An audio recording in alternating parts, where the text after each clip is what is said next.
Welcome to Watchtower History.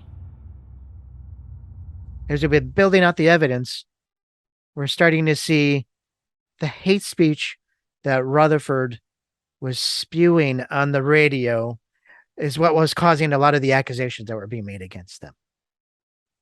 And speaking of Rutherford's hate speech on the radio, there was a congressional hearing, the 73rd Congress, that actually brought up Rutherford and Father Coughlin. Remember, back in the 1930s, both Father Coughlin and Rutherford are being booted off the air because they're hate speech, pretty much. And what Watchtower got the idea to do was to try and fight for free speech and to propose a bill to ensure that they could have the free speech on the radio, or at least equal time on the radio. And they asked a member of Congress, Louis T. McFadden from Pennsylvania, to assist them with this.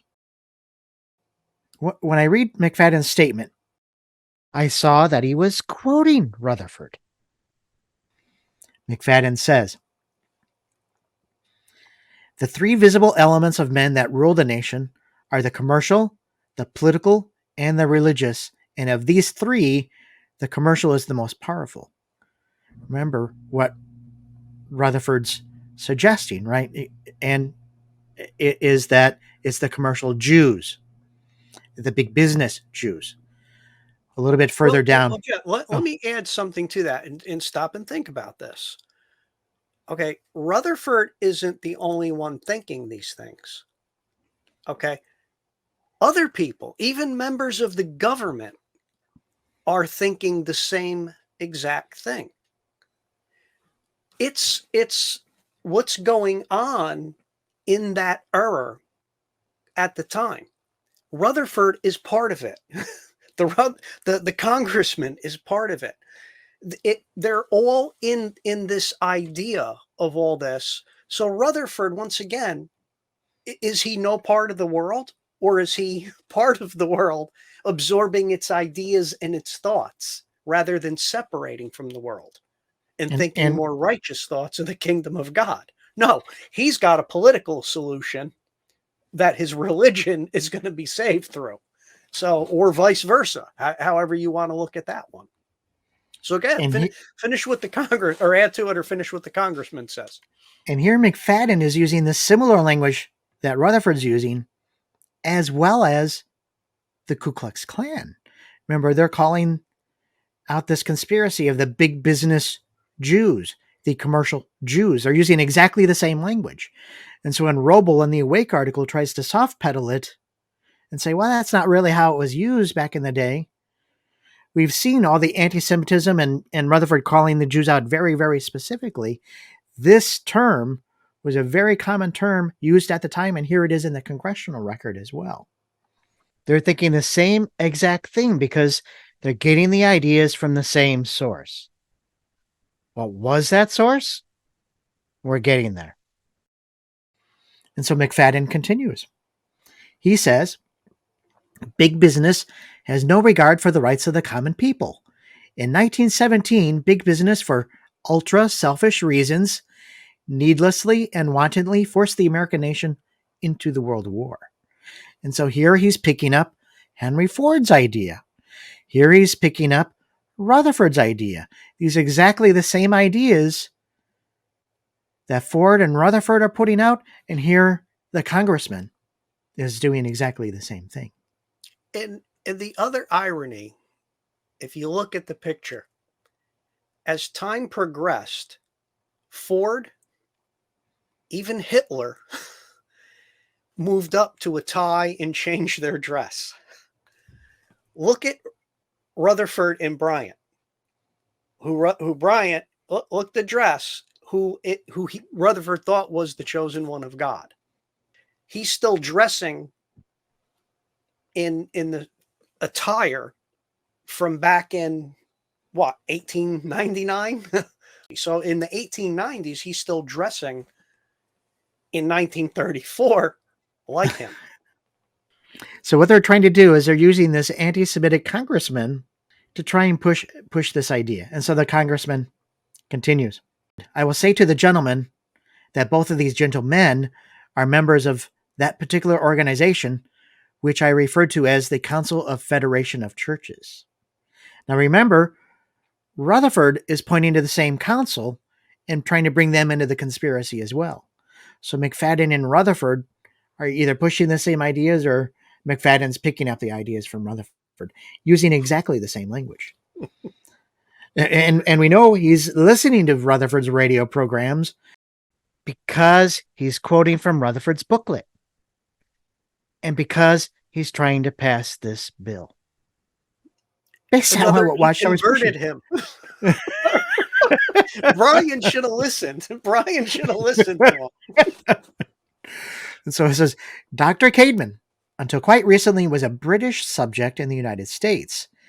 He was very influential in the organization of this particular group and of that part are taking in the censorship of which NBC have set up in all religious matters. And what is his reason for stating this?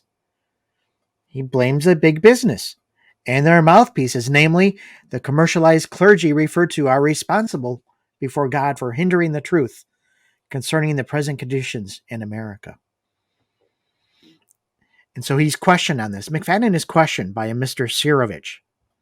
Mr. Sirovich asks, the gentleman spoke of an international conspiracy that was designed to control the telegraph and telephone and radio. Would you be specific for the record and name the individuals, groups, or corporations that you think are responsible for trying to bring about this international conspiracy? McFadden replies, well, I didn't use the word conspiracy. I have pointed it out as an interesting incident that the British now have a representative in Canada or have had during the past 2 weeks dealing with that subject. So he can't really answer it. He's just kind of answering in vague concepts. He doesn't have any specifics. He doesn't have any evidence. He's just parroting out what he's heard from Ford, what he's heard from Rutherford and others, Coughlin at the same time. This keeps getting better and better. McFadden was a friend of Father Coughlin. So McFadden says, Mr. Chairman, before you adjourn, relative to the matter of Father Coughlin's broadcast, may I say that during the years 1930 and 31, and prior to that time, I had known Father Coughlin rather intimately. In fact, I had the interesting experience of collaborating with him on some of his broadcasts during that particular time. It will be interesting to the committee to ascertain why Father Coughlin was not permitted to use the facilities of NBC. It would be interesting for the committee to know why he wasn't also on the Columbia CBS system as well. Okay, so the man Coughlin that Rutherford is condemning and condemned publicly, condemned in his own print, is friends with the guy Rutherford's using to defend him in his court case against being taken off the radio and wanting free speech. And this guy is repeating not only Rutherford's ideas, but he also helped Father Coughlin write some of his own. The people watching this and part of this must have just been sitting back, shaking their heads. It's interesting to read this and see how some of the senators are responding. There's a lot of humor in there as well, because they're literally just making fun of this guy as he's trying to push these ideas. The Watchtower lawyer is publishing a letter from Rutherford. And instead of Rutherford trying to appeal his case, what Rutherford is doing in his letter is basically giving a sermon in a letter form. It reminds me of the governing body member, Jeffrey Jackson, in front of the Australian Royal Commission. They want cooperation with child molestation problems in large organizations, names, assistance, rather than help. He does this. He gives them a sermon. And like I said before, I didn't watch the whole thing, but the parts I watched, you see where they got it from. Okay, they're preaching to people Here you are in front of a committee because you're saying anti-Semitic stuff, improper things on the radio, influencing people at the worst time it could happen when Hitler's going after Jews around that time, and you're preaching to them after you get done agreeing with Hitler. It just, there's no rhyme or reason for how that thought process can take place. Father Coughlin is brought up in this same congressional hearing. Has the witness ever tuned in and listened to the discussions of Father Coughlin? And the Watchtower lawyer responds, I have. Mr. Brown asks, you would not think his discussions were actuated by any attempt on his part to commercialize his particular religion, would you? And then they bring up one of the specific lectures that really caused an uproar and had Rutherford removed from the radio. And that was Rutherford's lecture, Holy Year. And that also became a Watchtower article. Do you believe that big business, political rulers, and big churchmen have joined hands together, and that it is that combine which has gained control of the gold and other property of the world, and as instruments of Satan have brought about oppression of the people? I do, Mr. Go replied. You believe that? I do. I like that they're asking specifically, who are the political rulers? Name them. Give me specifics, basically. Well, the political rulers are the ones who are in charge of the affairs of politics. He's asked again, well, who are they? Name them. Mr. Gifford, another guy asks, do you want me to help you? And then they all kind of laugh. Mr. Go says, well, it would be a pretty long list. So he keeps avoiding the question. I don't think he really has an answer. Mr. Surovich again, give them to me. Give me the political rulers that are ruling our country today, that are doing just what you characterize. Mr. Go says, well, I would say that everyone who's not on the side of Jehovah and carrying forward according to his purpose as specifically expressed in his word and come within that category.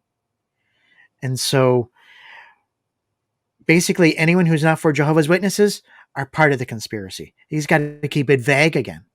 You know, the question was not a vague question of, it's very specific. Yeah, how we try and say it, when we add to it, we're not saying that the money isn't in control of things. Okay. He didn't ask, is money in control of it? He asked, who's behind it that you are specifically claiming is, which were the Jews. That's what he was asking. That's what he would not answer. He does pin him down on something, and his answer's very, very clear. So a little bit further. By name of politician is what I meant. Mm-hmm. So not by name of politician, but by those who he thinks are controlling the world finances.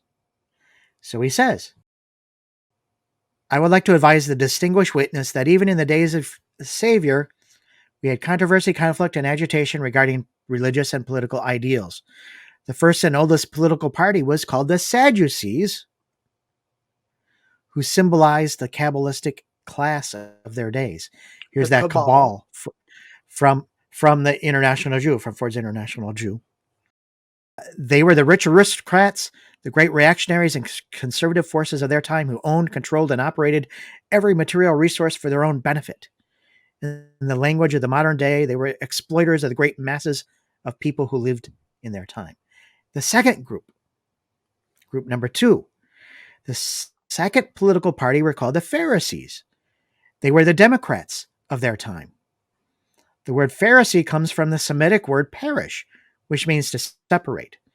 They separated themselves from the Sadducees. They represented the common class of people. Even among the Pharisees, there were 5 subdivisions, each one proclaiming their own ideal of social, economic, and political concepts. Of these subdivisions of the Pharisees was denounced by the Savior and referred to as the hypocritical Pharisees.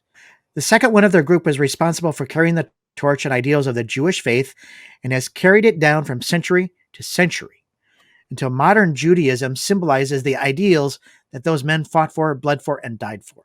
So again, he's blaming the Jews, just like Rutherford did, just like Hitler did, just like Ford did.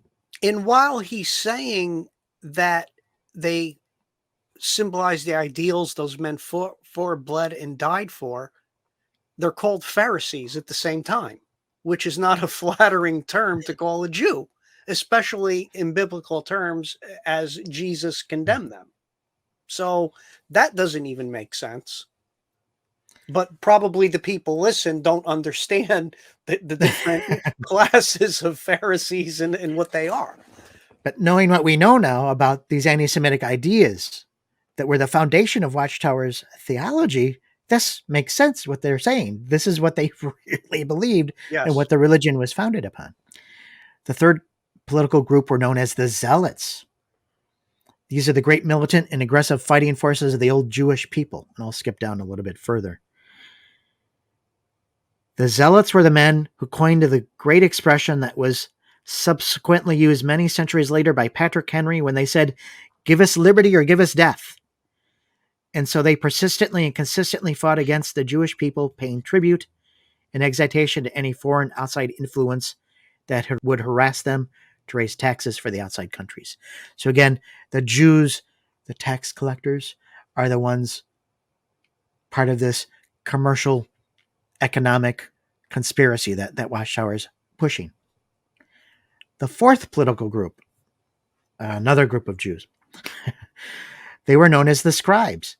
They were the literati, the intelligentsia, the intellectual writers of their day. They recorded as secretaries the conditions that appertained in their time and bore the same relation to the people of that day that the literary writers of modern times occupy in the 20th century. So again, they're linking the Jews into the scholarly community, and that the scholarly community are controlled by Satan. The fifth political group were known as the elders. They were men who had grown gray in the service of the Jewish people.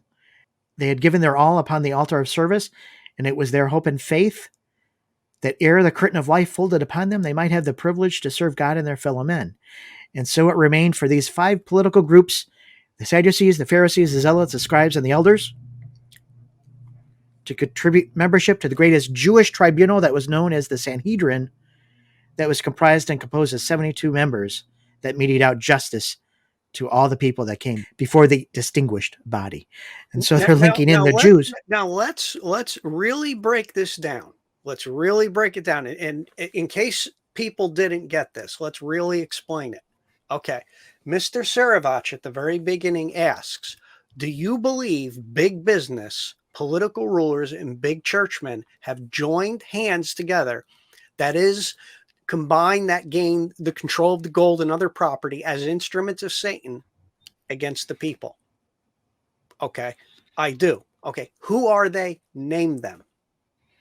Who did he name? The Jews. Okay, that was 2,000 years ago.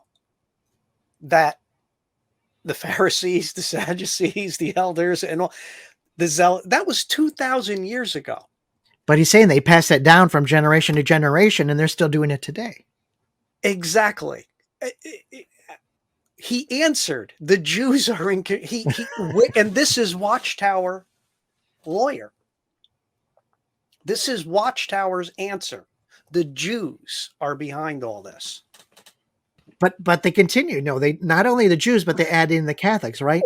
So in the Dividing the People booklet that's raised, that's brought to this congressional hearing, they basically say, did they sell it to them, or did they contribute it as part of evidence? He said, in recent years, people who have honestly sought to serve Jehovah had been hindered by the commercialized clergy, which are headed by a number of Roman Catholic hierarchy.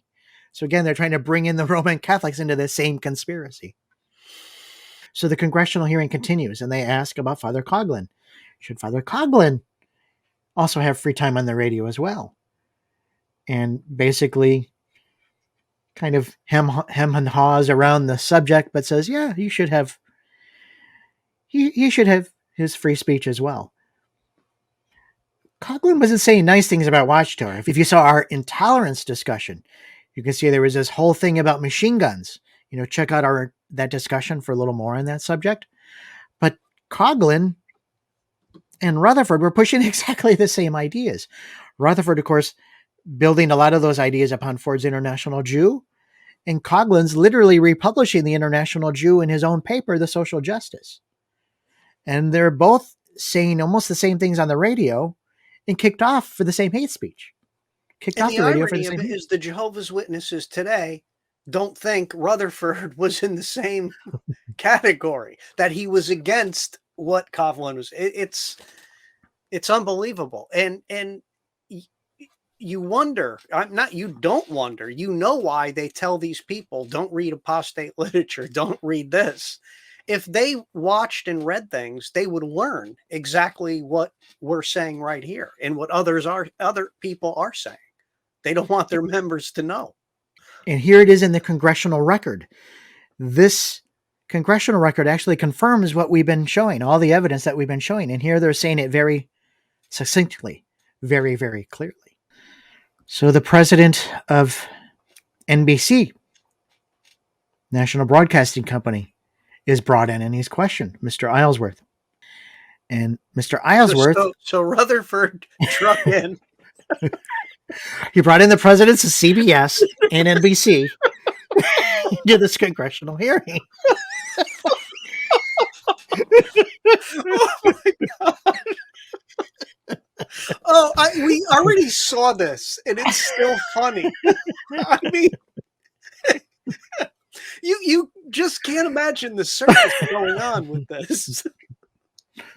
Okay, so they're questioning why are they not on the radio, and Mr. Islesworth tries to answer, but it's interesting. Mr. Islesworth talks about Father Coughlin, and the president of NBC says, Father Coughlin is a good friend of mine. I think he's a very intelligent man. He came to me at one time with friends of his from the Catholic Church and asked me to buy time on NBC. I told him we did not sell time for religious broadcasting. I explained our religious policy to him. He broadcasts independently, buys his own lines and pays for them, buys station time, and has a very large audience, as you know, even though he's not on the NBC's network. And then he's asked, did he ever protest to you, either personally or in writing, against this action?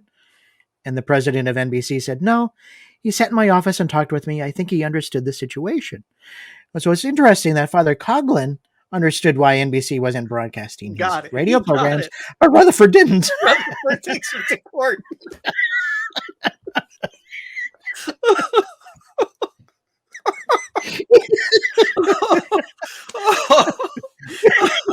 Here he's taking the media. But you just know he's just being drug into it. It's not like these people want to be. They're not they're like, oh my God, I got to do this now with these. This is a radio policy. We don't broadcast religious programs. Oh, too good. Mr. Islesworth mentions one of Rutherford's programs that had been on NBC previously. And he says, I have here Judge Rutherford's opening speech, the only one he ever made with us, in which he uttered the prayer at the end for the NBC company and classed it on the front page as the greatest radio hookup on earth. I only regret that the judge in this speech so challenged organized religion, so attacked the clergy. I won't attempt to read you excerpts from it. If I did, I think it would shock you with your own beliefs. My only regret was that this is the kind of speech that we could not accept again. I am for liberality in radio. I am for tolerance. I do not favor censorship. I would like to have everybody have an opportunity to speak on my stations. The chairman asks, are you leaving a copy of that in the files? And Mr. Islesworth says, yes, I am. Mr. Sarevich says, I gather that speech corresponds to the 9th commandment. Thou shalt not bear false witness against thy neighbor. And the chairman says, you need not answer that. And they laugh about it. Well, just stop and think what the Watchtower lawyer said. You can't bear false witness against us. Okay, it's on a recording. It's a recording. It's a witness. Here's the evidence. How is it a false witness?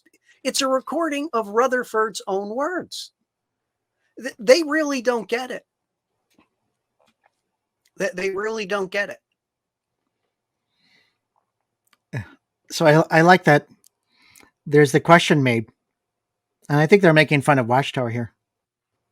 Mr. Sarevich asks, is your organization hooked up with international bankers, brokers, capitalists who are trying to exploit your stations for the benefit of the League of Nations. So he's specifically asking about Watchtower's conspiracies. And Mr. Islesworth says, "No, sir. I want to say this. I'm glad you raised that question." So Mr. Sirvid says, "It was brought out here in this committee by the proponents of the bill that the radio stations, the two large ones, are hooked up with international obligations and agreements to exploit the gullible public." The president of NBC says, "There is one thing in bringing something up, another thing in proving it. I deny it."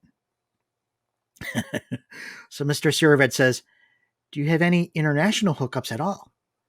And the president of NBC answers, "Oh, yes, we exchange programs occasionally with other countries." Then he's asked, "What's the nature of those exchange programs? Are they on finance and banking?" Again, trying to link into the international Jewish bankers. "No," he says. "Just goodwill programs?" "Yes, just goodwill programs. Once in a while, we get one that perhaps we're a little disappointed that we took, but we have our greatest trouble in getting other countries to put American broadcasts on their stations. The reason for that is most countries look on the radio programs differently. There is that sense of government control. You asked me a question a while ago about the success of government control. It makes for complete censorship. Consequently, they are not like our system over here. We are accustomed here to listening to all sorts of arguments, whether we take them seriously or not." And so when he's asked, "Are you controlled by international bankers?" he literally says no. They had to be sitting there just in bewilderment on that. He actually asked them. I mean, stop and think about this, Jeff. Is your organization hooked up with international bankers, brokers, capitalists who are trying to exploit your stations for the benefit of the League of Nations? Now, he could have said the people, and it might have been somewhat more realistic, but we're going back to the paranoia of the beast. Did the beast did they benefit? Did you guys benefit the beast? That's what they're asking when you break it down. Did you guys give a cookie to the beast? Oh man. And that again, that's what the religion, this is the religion. Well, the president of CBS is brought in and he's asked a similar question. "What about Father Coughlin? Did you have Father Coughlin's programs on your radio?" And he says, last paragraph, "I would like to say frankly for the record, this. It was apparent that there was a danger that religious broadcasts would develop into a racket. Because it was perfectly clear that if you did them effectively, you could take in a lot of money. So we discussed the question and we decided that we would take no more contracts for religious broadcasts on a commercial basis. That we would not renew any existing contracts.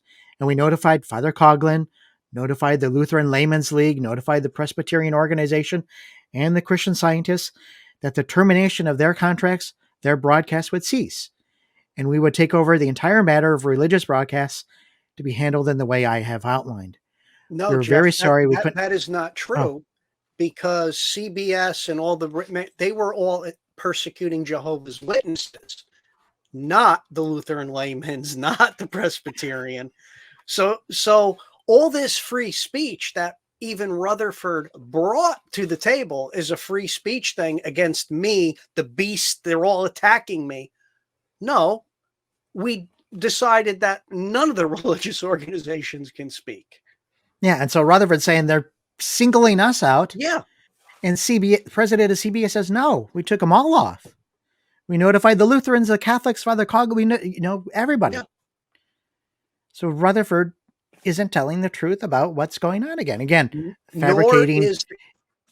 Fabricating his conspiracy, his persecution conspiracy. And that persecution conspiracy proves we're the chosen ones. That's what he's trying to promote.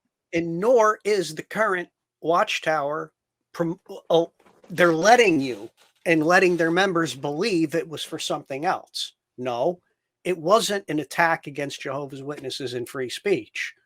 They thought it was a good business move because of the struggle and the problems that all the religions were causing. So they said, you know what? We want no part of it. They were saying, we want no part of the world. They didn't want to be part of it. So, the whole, this right here that we've shown answers and proves no. Everything the Watchtower says about that time period in regard to their fights for free speech, it wasn't because they were singled out for their thing, for their own ideas and their proclamations and declarations against and trumpet blasts against everybody. It was what they were saying. And here it is right here from the congressional hearing. The president of CBS is asked specifically about Judge Rutherford and his radio programs. He was asked, was Rutherford ever denied the privileges of your chain? He has been, yes. Why? For exactly the reason I have set forth. The principles on which we regulate our selection, not censorship of religious programs. We accept no religious commercial program. Judge Rutherford's programs are offered as commercial programs, although I suppose he would be glad to put them on without paying anything for them, but we cannot take them as commercial programs. Second, we do not permit any program which is based on an attack of the faith or creed or clergy of another denomination. And all the evidence we have received regarding the purpose of his programs is that they involve such attack. Furthermore, that they hold the clergy of other denominations not only up to attack, but up to ridicule.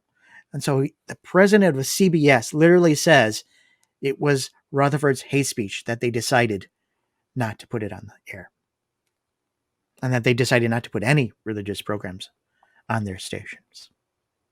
I like his next statement. And again, it sums everything up perfectly, how it appears from the outside and what is really going. Finally, we do not permit any program, and I say this applying just as much to any other denomination as Judge Rutherford's program. Judge Rutherford's program, which sets up a claim of exclusive infallibility to the extent of saying that everybody who disagrees is wrong. Okay. Right now, if you disagree with them, are you wrong? Today. Yeah, exactly. It's been that way since the Rutherford period. Yeah. What has changed? Nothing. It's exactly the same thing. But remember when Jeffrey Jackson's asked in the Australia Royal Commission, are you infallible? Oh, no. We're not infallible. Are you the spokesman? Oh, no, not really. Now, does the governing body, or do the members of the governing body, do you see yourselves as modern day disciples, the modern day equivalent of Jesus' disciples? We certainly hope to follow Jesus and be his disciples. And do you see yourselves as Jehovah God's spokespeople on earth? That, I think, would seem to be quite presumptuous to say that we are the only spokesperson that God is using. The scriptures clearly show that someone can act in harmony with God's Spirit in giving comfort and help in the congregations. But if I could just clarify a little, going back to Matthew 24, clearly Jesus said that in the last days, and Jehovah's Witnesses believe these are the last days, there would be a slave, a group of persons who would have responsibility to care for the spiritual food. So in that respect, we view ourselves as trying to fulfill that role. I wish we were invited to one. Oh, hold on, please. Can I read this quote? I said this before in another discussion. That's the problem. The people in the court hearings don't understand what they're dealing with. And they're able to get rid of it and get away with what they're doing and make problems go away and appear like they're victorious in this, when the reality of it is the whole facts and the whole perspective of things has not gotten out. So just like the president of NBC, the president of CBS is asked the same question. Have they been in the interest of bankers and international bankers and others who are in favor of subverting our government to other form of government?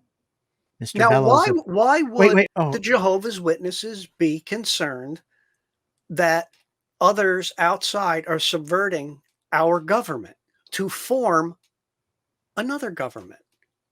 Why would they be concerned? It's a religion. Why are you concerned with those type of politics anyway? well, there's the one reason that they're supposed to be neutral, the whole doctrine of neutrality.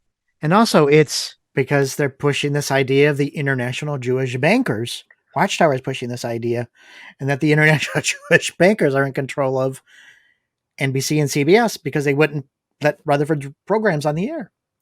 Also, if you believe the world is going to hell in a handbasket, why are you trying to change it? Yet at the same time, still claiming to be neutral? Bingo. And so the president of CBS answers that question.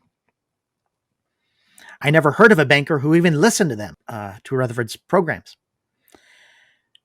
So he's asked, so you believe the testimony presented to this committee that the two big broadcasting chains are in a secret alliance or collusion with the bankers and international bankers belongs to the element of imaginative fiction? The president of CBS replies, I think it is a pure myth. And then he's asked again, have you refused any programs offered to you of a commercial nature? And Mr. Bellows answers, yes. And so it's very, very interesting. He completely denies the claims of Watchtower's conspiracies. Both the president of NBC and CBS. And the irony of it, when Surovich asked to give the names of who they were receiving all this from, who did he name? The 5 international Jews. That's the whole crux in the matter. It answers it again right there. He's asking the question that he can't answer himself. The more we dig into the history of this, once we found this answer of this link of Watchtower's theology of Rutherford's anti-Semitism, not only to Bryan's populist party and the anti-Semitism from there, but also to Ford's anti-Semitic ideas. Once we found that connection, then everywhere we looked, it just popped up everywhere. And the more we look, the more we find. And so here it is in the Congressional record, just stated as clearly as possible that even the congressmen are asking these questions. Watchtower is claiming this. Is this true? If this is what Watchtower, again, we'll ask the question, if that's what Watchtower's doctrine, his theology is based upon, and based upon literal forgeries, is there really a foundation for Watchtower? But did you catch that? He's asking him the question that he was asked earlier that he couldn't answer himself. He's asking the question to him that he was asked earlier and could not answer himself. It's you can't make it up. This speech of Rutherford, the effect on the holy year, they actually ask, which statements of Rutherford did you object to? And there's a whole list of them here. But one of them is on page 485, for example, line 3, column 2, an unholy alliance is referred to, which is therefore explicitly identified as the Catholic organization headed by its mighty pontiff, the multitudinous divisions of the Protestant organizations headed by their wise and eloquent clergy, and the Jews led by their philosophical rabbis. And so they're linking in the Jews into the conspiracy. The witnesses today promote and say it was the attack on the Catholic Church, Babylon the Great.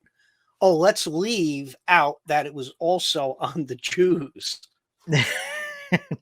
on the radio. Think Yeah. about it.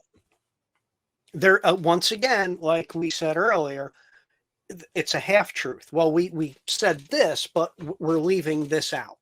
You can't do that when you do an investigation. Or we said this, but we meant that.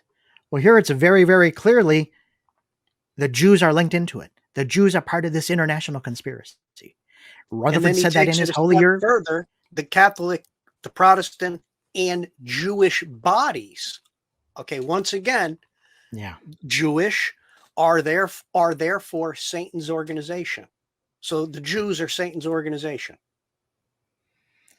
So Rutherford very, very clearly identifies the Jews in his holy year radio broadcast as part of this international conspiracy. And what was happening in the world at the time he's saying this against the Jews? I think that's why it's very hate speech. sad. Yeah. It wasn't a condemnation on the beast and everybody else, the League of Nations. It was wrong to do that at that time. The Federal Council of Churches, they're brought into this as well, not just the president of NBC and CBS, but the head of the Federal Council of Churches, which Rutherford was linking into the conspiracy, is brought in and asked.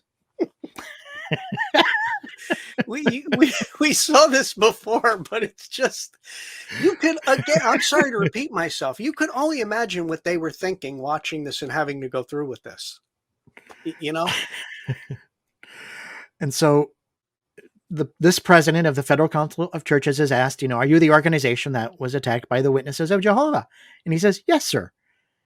As being in collusion with international bankers and others to corrupt the people of our country through all kinds of propaganda? And Mr. Goodwin answers, yes, sir. And then there's a statement, summarized statement.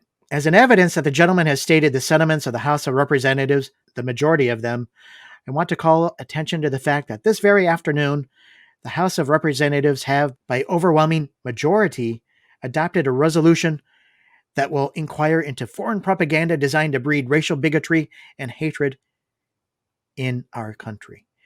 And so as a result of this Watchtower bill that they're trying to bring in and pass for freedom of speech, it had the opposite effect, that they wanted to look into censoring hate speech on the radio because of what Watchtower and Father Coughlin had done.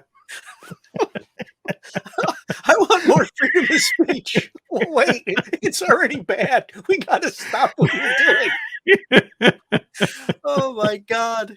So here you have Germany already. What's going on in the world? The Jews being persecuted already. And here, what do you want that to happen here? Is that what you're trying to do? What is it going to do? What effect is that going to have? You bring in any minority, even white people going to another country, if they're the minority, or a minority moving to a prominently white area, you will always have some sort of, it's easy to stir up people against someone different than them. That's all Rutherford's doing. You're in his mind, he's making trumpet blasts. No, you're inciting people to look at that. It's their fault. Like the Midwest farmers were already thinking the Jews are causing them the problems. These things just escalate. And he was spearheading that from erupting into something more. And so the Federal Council of Churches president responds to the same question that was asked of NBC and CBS. Mr. Goodman says, the statement has been made by the proponents in this hearing, and it must not go unchallenged, that big business controls the organized church and clergy of America. If this statement is correct, big business, in my opinion, needs again the most urgent attention of the Congress, and the church needs a new sponsor for the reason, and it is the simple reason, that 85,000 of our churches are stricken with poverty. Between 40 and 50,000 of our trained clergymen are compelled to earn a living in some other manner. While we are meeting here today, 20,000 of our clergymen are among the unemployed. Remember, they're in the Depression. Gentlemen, if big business is responsible for this situation, they have made a horrible mess of things. Now, it is insinuated, if not openly charged, by further statements spread upon the record in this hearing that all of the cherished institutions of church and state in America are corrupt, that the principle for which the fathers fought was false, and in all the array of testimony, completely consuming 3 entire sessions of this committee. And after being pressed by the members of this committee for supporting evidence for these charges, the proponents of this bill has spread upon the records of names of only 3 offenders: Dr. Parks Cadman, Bishop Francis McConnell, and one Mr. Goodman. And kindly note, gentlemen, that not one politician, living or dead, is of that number. You certainly are better off than we churchmen are in this hearing. Gentlemen, I am personally accused by the proponents of making this statement some years ago to one Jehovah's Witness that over my dead body will Judge Rutherford go on the radio. Later in this hearing, however, the proponents modified this charge somewhat, and apparently I now stand accused of making the statement that I will use every ounce of strength in my frail body to prevent the judge receiving the facilities. It's like the telephone game. It keeps getting expanded upon. I have no recollection whatever of interviewing witnesses of Jehovah and making such a statement. Now, as churchmen, we assure you we want to be fair. From the nature of the case, radio must be considered a public agency, but we feel there is no unwarranted discrimination against Judge Rutherford in our refusal to give him time on the radio allowed to Protestant clergymen. This, gentlemen, is the land of our birth and adoption, and we have no confidence in Judge Rutherford or in anyone else who circulates printed statements that are not merely conscientious objections, but which we feel are undermining the faith of many people in the United States government and in the organized churches of our country. Now, while all those people were going through the depression and starving and this and that, where was Rutherford after that trial? Where did Rutherford go? His mansion. Oh, yeah, and, right in the Depression. Yeah, right during the Depression. And he says our churchmen, they have to find another job, and many of them are unemployed. And here Rutherford is doing his thing, making a lot of money, enough to invest $500,000 at the time, which is a lot of money, in Ford in Germany company, while all this is going on. And the amazing part of it is they put this spin on it that Rutherford was fighting for free speech and that his speech was against Babylon the Great. Well, no, that's not what the Congressional record says. They even ask him, okay, who is Babylon the Great? More or less. I'm paraphrasing that. Well, everyone, the Jews. I mean, it's the Watchtower could very easily publish all this stuff and let the people decide. So the question is, why don't they? What did Watchtower ask us to do in a recent article? Ask all of its readers to do, to fact check the modern history of Jehovah's Witnesses. That's what we're doing right here. You're welcome. The letter that Rutherford wrote has the accusation about the Federal Council of Churches. Rutherford says, "You could have told the congressman in your letter that clergymen, and particularly Catholic priests, in the conference with members of the Federal Radio Commission, their purpose being to take Rutherford off the air and to refuse to renew the license of stations that continued to broadcast his speeches. Such facts would support the petition and are quite valuable to the American people." Okay, and but Mr. Sykes, the Federal Radio Commission chairman, says, "I knew that I had not attended any meeting of the commission where any clergyman or anybody who had appeared before the commission had asked us to take Judge Rutherford off the air. I was away during part of the summer, however, so I was asked in commission meeting if such a thing had happened, and I was informed that it had not. I also knew that no clergyman of any denomination had talked to me about taking Judge Rutherford off the air. I asked the other members of the commission if any clergyman had talked to them, and I was informed that they had not. So I said it in this letter." And so again, here's another false accusation Rutherford's putting out there about these big business leaders wanting to censor Rutherford. and it's all fabricated. It's all forgeries. And it gets better. Here's where it gets better. He puts that in writing, and he's telling them that it's his speech. They're trying to take my speeches off the radio. Okay. Before this got to court, there would have been ample evidence that the radio stations would have given them, look, we're taking all these people off, not just you. Okay. So not only in the Watchtower is he imagining this attack against him, he's ignoring the evidence that they're giving him. No, not you. We don't want the religious programs on there. It wasn't against him personally. And here he's dragging everybody in court and then including the beast he's bringing into the subject of all this. The statement, it's not even true. He's making, and what he's doing is he's making false accusations yes, against on top of it. These various ones. And they're asked, did you ever say this? And they said, no. Rutherford's lying about it. Well, what happened back in the Populist Party with Bryan? They were doing the same thing with the Rothschilds and the international bankers, and the same thing that Ford had done. And so Rutherford's very comfortable with, well, this is hearsay, and I'm going to put it out as truth because this persecution against us proves we're the chosen ones. Well, did it really happen? You know, what?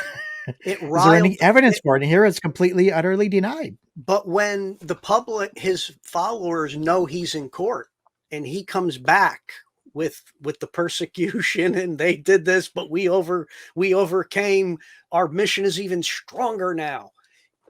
It had the effect he wanted to, even if it was just an illusion of grandeur in his mind why he was doing it. It still had the same effect on his followers, who I'm sure did not read the statements from the Congressional statement, just like they don't read and fact check today.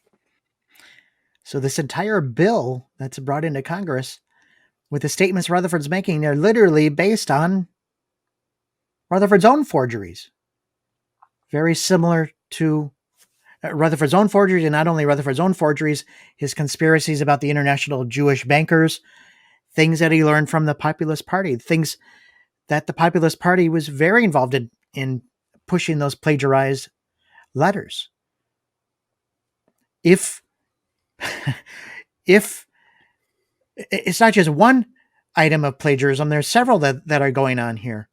If the Watchtower doctrines, if the Watchtower persecution even are based on forgeries, again,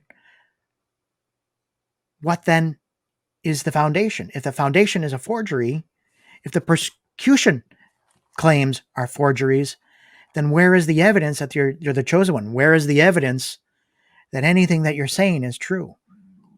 Both McFadden and the Watchtower thought that they were warning the world of what was coming. Mr. McFadden, this is the one Watchtower's been using to try and suggest that there's an international Jewish banking conspiracy. This is the guy that they're trying to get to push this idea of free speech so that Rutherford's radio programs could be broadcast on NBC and CBS and some of the other radio stations.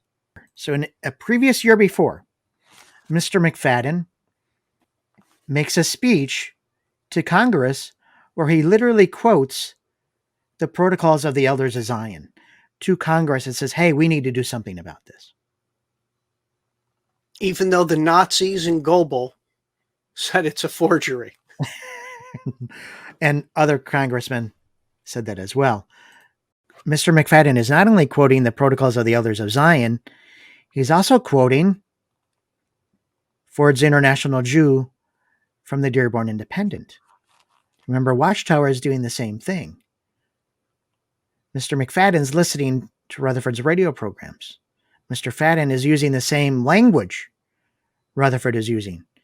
Mr. McFadden is using the same language Henry Ford is using, and the Nazis. And so when he's being talked about a couple weeks later in Congress, it says, the debate into which Mr. McFadden interjected his bigotries had to do with the currency question and the gold repeal. So that goes back to the Populist Party movement. Remember the Bryan thing with the silver and gold standard? He asserted that the legislation was foretold by a writer in the Dearborn Independent several years ago when the paper published the so-called Protocols of Zion. He quoted at some length from the Protocols, which, among other things, according to the Pennsylvanian, predicted that when the crash comes, the Gentiles will have the paper and the Jews the gold. Is it not true, asked Mr. McFadden, that in the United States today, the Gentiles have the slips of paper while the Jews have the gold and the lawful money? And is it not this repudiation bill, a bill specifically designed and written by the Jewish international money changers in order to perpetuate their power? The congressman replies to Mr. McFadden, it would seem unbelievable that these forgeries known as the Protocols of Zion should be cited in one of the great parliamentary bodies of the world, cited and believed in by the citer. Yet, not only is this so, years after the fabrication of the so-called Protocols was proved, but this alleged plot of the Jews of the world is still reprinted and circulated in booklet form, especially in Germany. Editions continue to be circulated. For years, the book has been distributed, especially in Germany. Its enormous numbers and translations, which had appeared in so many languages previous to the conclusive proof of forgery, are still handed about. Moreover, the fake sages of Zion are quoted by Jew baiters in innumerable writings, just as though they were valid documents.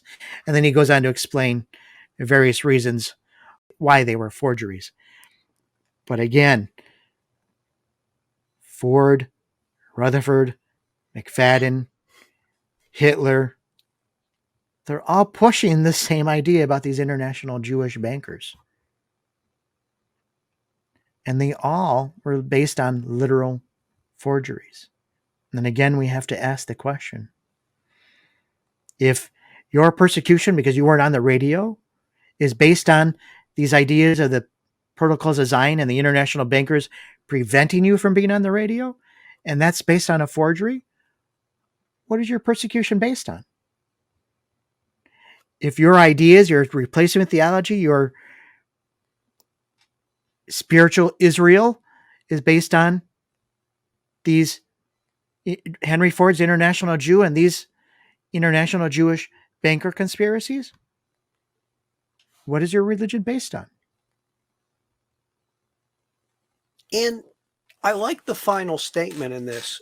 I hope it puts it in perspective that in this Protocols of Zion thing, how it comes about is that there is a supposed secret assembly of the elect of Israel held once every century around the tomb of the Grand Master Caleb, the holy Rabbi Simeon ben Jehuda. Okay, you can't get people to do a same ritual for how long? And for thousands of years, every century they get together to take over the world.